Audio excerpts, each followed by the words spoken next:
এক বোন প্রশ্ন করেছেন, আমার স্বামী আমার আপন মায়ের সাথে সম্পর্কে জড়িয়ে পড়েছে, এখন কি আমার স্বামীর মাঝে আমার মাঝে বিয়ের বন্ধনটা কি ঠিক থাকবে?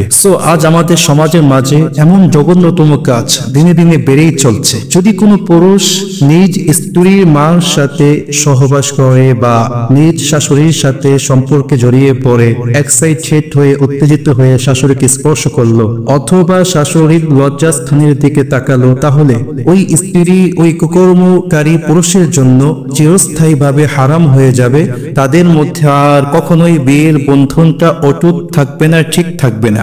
আর এটাকে ইসলামের পরিভাষায় হুরমতে মুসাহারা বলা হয়। এজন্য মুসান্নিফ ইবনে আবি শাইবার মধ্যে আসছে, قال رسول الله صلى الله عليه وسلم من نظر إلى فرج امرأة لم تحل له أمها ولا ابنتها। বিশ্বনবী সাল্লাল্লাহু আলাইহি ওয়াসাল্লাম বলেছেন, যে কোনো পুরুষ ব্যক্তি কোনো মহিলার লজ্জাস্থানের দিকে তাকিয়েছে, তাহলে ওই মহিলার মা এবং তার মেয়ে উভয়ে ওই পুরুষ ব্যক্তির জন্য সম্পূর্ণরূপে হারাম হয়ে যাবে। সুতরাং কোনো পুরুষ ব্যক্তি কোনো মহিলার লজ্জাস্থানের দিকে তাকিয়েছে অথবা কোনো মহিলাকে এক্সাইটেড হয়ে উত্তেজিত হয়ে স্পর্শ করেছে বা মিলন করেছে, চাই এটা বিয়ের সম্পর্কের মাধ্যমে হোক অথবা বিয়ের সম্পর্ক ছাড়া হোক, তাহলে সর্ব অবস্থায় ওই মহিলার মেয়ে এবং তার মা উভয়ে ওই পুরুষের জন্য হারাম হয়ে যাবে চিরস্থায়ীভাবে। এরপরেও যদি কোনো পুরুষ ওই মহিলার মেয়েকে বিয়ে করে, তাহলে তাদের মাঝে আর বিয়ে হবে না,